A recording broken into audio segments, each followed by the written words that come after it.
FM News Talk 97.1 Dana Show podcast. And protests were going on. You could easily, as a student at Morehouse between 1963 and 1967, actively participated in the kinds of protests that got African Americans the rights they enjoy today. You watched from that perspective at Morehouse when you were not participating in those processes. You watched black college students from around the country and white college students from around the country come to the South and be murdered fighting for the rights of African Americans. Do you regret sitting on those sidelines at that time? Lawrence, your attempt to say that I sat on the sidelines is an irrelevant comparison that you're trying to deduce from that particular point in time. Lawrence, I know what's in my book. Now, let me ask you a question. Did you expect every black student in every black college in America to be out there in the middle of every fight? The answer is no. So for you to say, why was I sitting on the sidelines, I think that that is an inaccurate deduction that you're trying to make. You didn't know, Lawrence, what I was doing with the rest of my life. You didn't know what my family situation may have been. Maybe, just maybe, I had a sick relative, which is why I might not have been sitting in or doing the freedom rides. So what I'm saying, Lawrence, is, with all due respect, my friend, your deduction is incorrect and it's not logical, okay? Well, I kind of have a feeling that he wasn't actually meaning respect when he said that. With all due respect, yeah, I don't think so. Second hour of the Dana Show, 866-455-9797. Tonight is the Palin Beck event, and you can still, I believe, head out to the St. Charles Family Arena. Doors open at 7, and you can get tickets to see Sarah Palin and Glenn Beck, and very excited about this event. I'll be introducing Governor Palin and asking some questions from the audience as well. So don't miss. It's going to be so much fun. We're going to get some of your calls here in just a few minutes. I wanted to because we have, I told you about how there's this Washington University staffer that's been using, because they get public money, and they've been using the university's resources to go after my husband's business or come after me. And it's just, I wonder if Washington University parents ever realized that the astronomical tuition that they paid the educational facility actually goes towards subsidizing a couch potato's lefty organizing antics, which I think is hysterical. But so last night, I was on AC 360 and we were talking about Mitt Romney. If I'm not dealing with Romney people, I'm dealing with progressives. And sometimes I'm wondering if there's a difference. I am just really feel disillusioned by the current crop of candidates. I like all of them, and any one of them, even Romney, would be better than Barack Obama, who I believe is one of the worst presidents in the history of this country, who has tripled our debt. This is the Wall Street president who has received hand over fist more money from Wall Street than any other president in American history. Why don't you go back and look to see how much Goldman Sachs has given the man whose bumper sticker is on the car you drove to your Occupy Wall Street protest? Why don't you go and check that out? Look at the Google. It's all free for the reading. So I was last night discussing Mitt Romney. And I've been very, there are certain things that I like from about every candidate. And there are certain things that I don't like with any candidate. I have been very critical of Romney. I've been critical of Perry, Kaine. I've talked about Bachmann as well because there's been some votes that she's made that I have disagreed with. I've disagreed with Ron Paul. Every single one of them, because there isn't a perfect candidate. And this is all a part of the vetting process. You have to weigh, and this is, you weigh these candidates and you look and see what their strengths are and what their weaknesses are. And my absolute fury with conservatives, with my fellow conservatives, is their inability to change their measuring stick. They are constantly measuring candidates by the worst common denominator. Why do you do this?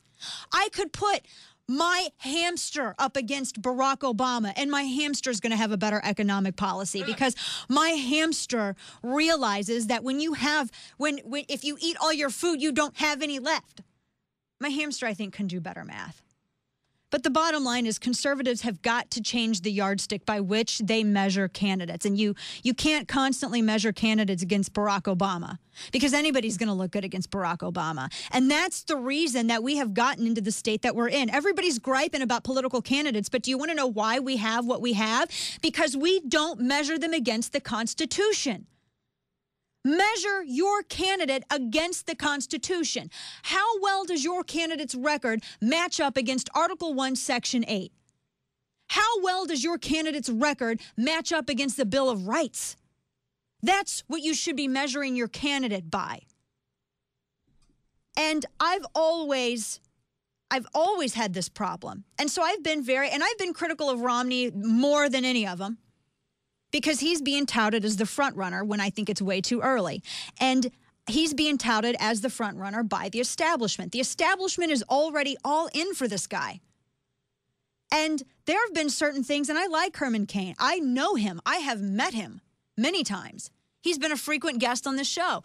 And, you know, I was speculating last night because of some of the stuff that he said. You know, remember Herman Cain endorsed Mitt Romney in 2008, and I've been wondering, is he a stalking horse for Mitt Romney because of some of the stuff that he's been saying?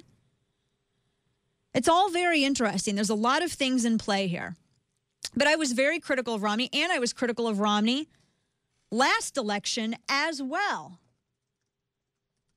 Very critical of Romney, and I was very critical of John McCain. And last primary, was it 2009? Last primary, I was a Fred Thompson girl, the last presidential primary. I was a major Fred Thompson fan.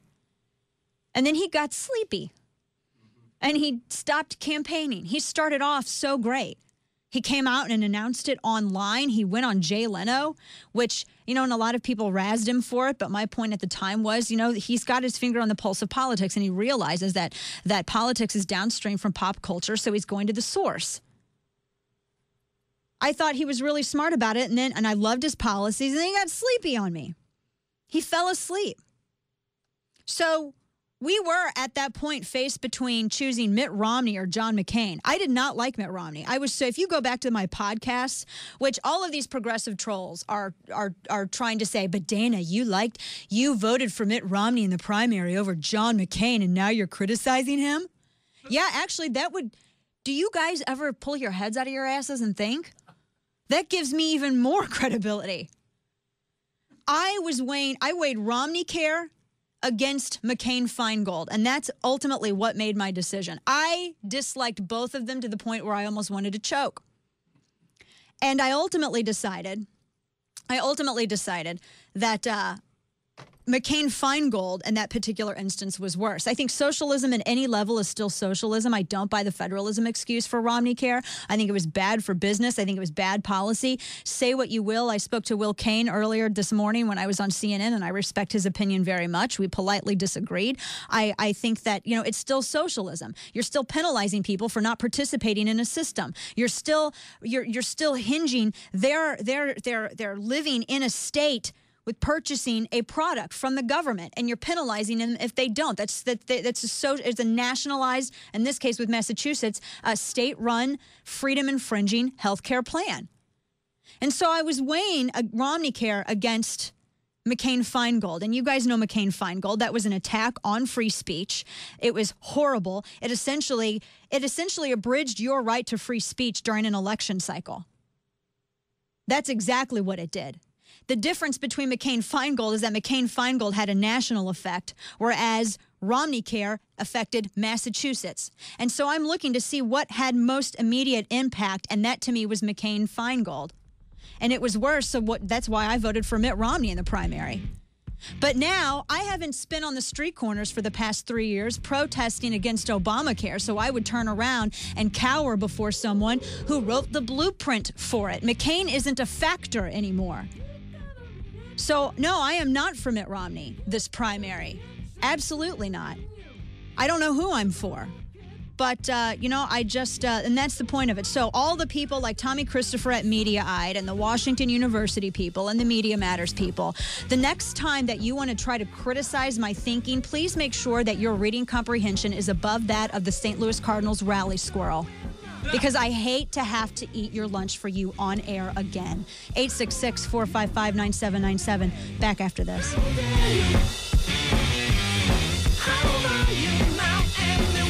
This is The Dana Show.